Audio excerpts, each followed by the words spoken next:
Chaque explosion révèle l'ampleur de la planification et la minutie de l'opération, où rien n'a été laissé au hasard. Les bunkers qui abritaient jadis des commandants et des soldats endurcis sont aujourd'hui réduits à des amas de béton brisés. Leurs murs fissurés témoignent du choc ressenti par ceux qui croyaient être à l'abri. Dans les rues adjacentes, les véhicules blindés immobilisés jonchent le sol comme des carcasses métalliques, les flammes léchant le métal tordu. Le bruit des explosions se mêle au craquement des structures fragilisées, créant un spectacle où la puissance matérielle se dissout sous les yeux incrédules des observateurs. Les soldats, pris de court, ne savent plus où se tenir. Chaque pas devient un risque, chaque recoin une menace potentielle. L'infrastructure militaire, symbole de sécurité et de contrôle, montre ses limites face à une stratégie méthodique qui exploite la précision plutôt que la force brute. Au milieu de cette destruction, il est impossible de ne pas ressentir la gravité du moment. Le silence qui suit chaque frappe est lourd, pesant, comme si le terrain lui-même absorbait la peur et la confusion. Les bases détruites ne sont plus simplement des cibles militaires. Elles sont la preuve tangible que la technologie et la réputation ne garantissent jamais une victoire certaine. Chaque morceau de béton effondré raconte une histoire de planification, d'ingéniosité et de détermination, rappelant que dans ce conflit, même les forteresses les plus solides peuvent tomber. Le champ de bataille devient un tableau de chaos où chaque seconde semble suspendue entre vie et mort. Les chars, autrefois symboles de puissance et de sécurité, brûlent sur les routes, leurs carcasses noircies gisant parmi les décombres. Le feu éclaire les visages fatigués des soldats et des civils, créant un contraste saisissant entre destruction et humanité. La tension est constante. Chaque explosion fait sursauter. Chaque souffle de poussière rappelle que nul n'est à l'abri, que chaque instant peut basculer dans l'inattendu. Pourtant, au milieu de ce vacarme et de cette peur, l'endurance du peuple se révèle. Des familles marchent entre les ruines, soutenant les blessés, protégeant les enfants, avançant malgré le danger. Les combattants surgissent des tunnels et disparaissent à nouveau, implacables mais silencieux, incarnant la patience et la résilience face à un adversaire technologiquement supérieur. Dans chaque geste, on perçoit une volonté de persévérer, de ne pas céder, de rester debout quand tout s'effondre autour d'eux. Et au cœur de cette tourmente, le rappel islamique s'impose. Allah ne laisse jamais perdre la récompense de ceux qui persévèrent. Chaque explosion, chaque destruction n'est pas seulement un test de force, mais une épreuve de foi, de courage et de détermination. Les ruines et les flammes deviennent alors des témoins silencieux de l'esprit indomptable d'un peuple qui refuse de se soumettre, qui trouve dans sa foi la force de continuer. La bataille ne se résume pas aux machines détruites ou aux pertes matérielles. Elle se mesure dans la patience, la ténacité et la conviction de ceux qui gardent leur cœur intact au milieu de l'enfer. Face à la destruction et au chaos, une vérité se détache. La vraie victoire ne réside pas dans les chars, les QG ou la technologie, mais dans la persévérance, le courage et la foi. Le peuple qui résiste, qui protège ses familles et avance malgré le danger, incarne ce courage que le monde oublie trop souvent.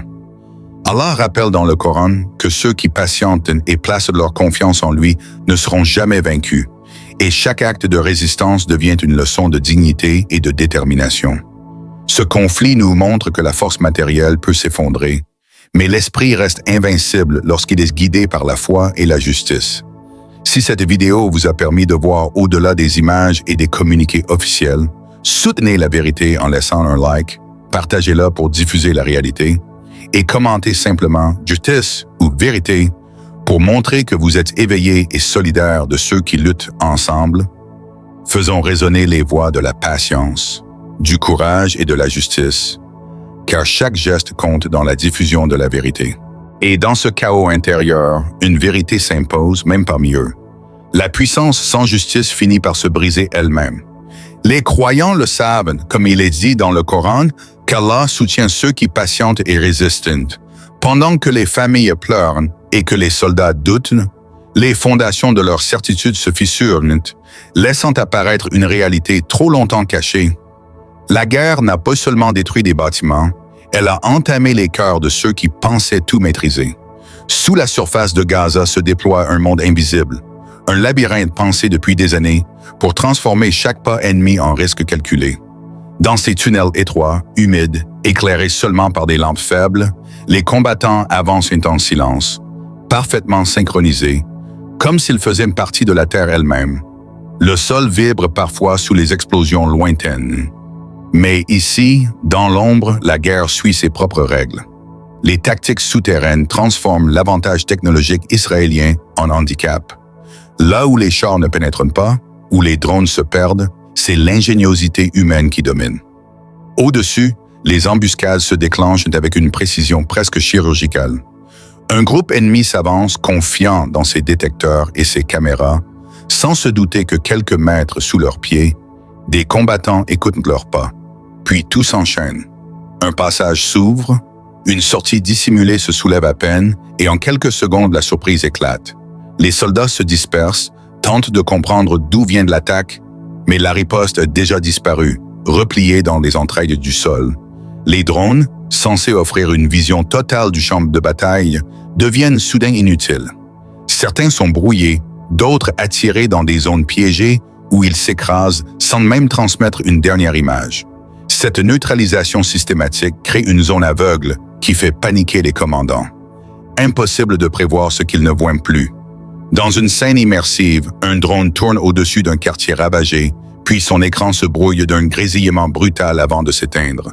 Le soldat qui le contrôle serre les dents, conscient qu'à partir de cet instant, il avance sans yeux. Dans cette guerre où chaque coin de rue peut s'ouvrir comme une porte secrète, les tunnels deviennent une arme psychologique autant que stratégique. Les combattants disparaissent et réapparaissent comme des fantômes, frappant rapidement avant de se fondre dans l'obscurité. Et plus cette tactique se répète, plus la peur s'installe chez l'adversaire, incapable de saisir comment lutter contre une armée qui semble naître et se dissoudre sous ses pieds. L'effondrement économique s'accélère comme une vague que plus rien ne semble pouvoir retenir. Les frappes qui ont touché plusieurs centrales électriques ont plongé des zones entières dans l'obscurité, perturbant non seulement la vie quotidienne, mais aussi les infrastructures qui maintenaient encore un semblant de stabilité.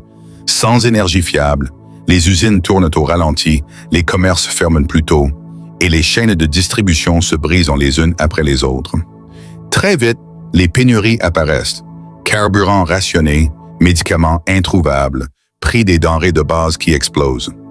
Les étals se vident et les files d'attente deviennent un symbole silencieux d'un pays qui lutte pour respirer. Dans le même temps, la bourse s'effondre jour après jour. Les investisseurs retirent leurs capitaux, les entreprises perdent des milliards en quelques heures, et les écrans rouges des marchés financiers renvoient une image que les médias ne parviennent plus à maquiller. Chaque chute traduit une perte de confiance, et chaque perte de confiance accélère la chute suivante. Les experts parlent de crise, mais pour les citoyens, c'est déjà une réalité palpable. Salaires gelés, emplois menacés, économies qui fondent comme neige au soleil. La peur s'installe dans la population, une peur sourde, collective, nourrie par l'incertitude. Les rues semblent plus silencieuses, les conversations plus brèves, les regards plus soucieux.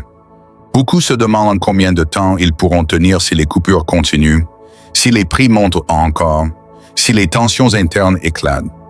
Les familles stockent ce qu'elles peuvent, les parents rassurent leurs enfants sans y croire vraiment, et chacun sent que quelque chose de profond est en train de se fissurer. Cet effondrement n'est plus seulement économique. Il touche la confiance, l'espoir et la capacité du pays à se relever. Les frappes précises ont transformé des bases autrefois considérées comme invincibles en ruines fumantes. Les QG stratégiques, les centres de commandement et les dépôts d'armes ont été frappés avec une exactitude terrifiante, laissant derrière eux des bâtiments éventrés et des équipements carbonisés. Les premières images semblent irréelles. Des soldats israéliens courant dans la poussière, abandonnant leur position comme si quelque chose d'invisible les poursuivait. Gaza, que beaucoup pensaient briser, se révèle être un piège vivant, une terre où chaque rue respire la résistance. Là où l'on annonçait depuis des années une armée invincible, la réalité bascule soudain. Les chars censés imposer la peur deviennent des carcasses fumantes, tandis que des combattants surgissent des tunnels comme des ombres que rien ne peut arrêter. Comment expliquer que ceux qui prétendaient tout contrôler se retrouvent désormais en fuite? Et surtout, quelle force se cache derrière cette inversion totale du rapport de puissance? À la lumière de ce chaos, une question profonde s'impose. Si Allah accorde la victoire à qui il veut, que sommes-nous en train de voir réellement? Un simple événement militaire ou un signe que beaucoup refusent d'admettre? Si ce début vous interpelle, likez la vidéo pour soutenir le travail, commentez simplement « Justice » ou « Vérité » pour montrer votre position et partagez autour de vous afin que la réalité ne reste pas cachée. Votre geste compte réellement. Pendant des années, les chaînes internationales ont façonné l'image d'une armée israélienne parfaite, un bloc de puissance que rien ne pouvait ébranler. Chaque opération était présentée comme une démonstration de supériorité, chaque avancée décrite comme un triomphe inévitable. Mais cette image soigneusement préparée s'effondre dès que l'on regarde ce qui se passe réellement à Gaza là-bas. La poussière et les ruelles étroites racontent une vérité que les écrans ont longtemps dissimulée. Les soldats ne progressent plus avec assurance. Ils avancent avec crainte, redoutant ce qu'ils ne voient pas. Les drones n'identifient plus les menaces, les patrouilles hésitent et les blindés, censés être indestructibles, deviennent des cibles immobiles. La réalité du terrain rappelle ce que dit Allah dans le Coran. Combien de petits groupes ont vaincu par la permission d'Allah de plus grands qu'eux? À Gaza, ce verset semble prendre vie. Les combattants surgissent d'un tunnel étroit, se glissent entre les ombres, déposent un explosif sur une Merkava, puis disparaissent avant même que la poussière ne retombe. Une patrouille avance prudemment, croyant la zone dégagée, mais une trappe s'ouvre soudain dans le sol. Deux silhouettes masquées, silencieuses comme la nuit, frappent avec précision avant de replonger dans l'obscurité. En quelques secondes, toute la scène bascule et les soldats restants comprennent qu'ils ne contrôlent rien dans ce labyrinthe souterrain. Cette guerre ne ressemble en rien à ce que les médias répètent depuis des années. Elle dévoile un rapport de force bien plus fragile, où la technologie ne suffit plus à rassurer ceux qui l'utilisent. Le mythe d'une armée invincible s'effrite à chaque embuscade réussie, à chaque tank laissé en flammes, à chaque fuite improvisée. Plus les jours passent, plus la propagande paraît déconnectée de la réalité.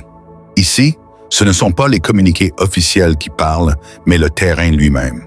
Et ce terrain témoigne d'un bouleversement profond, d'une vérité que beaucoup n'osaient même plus envisager.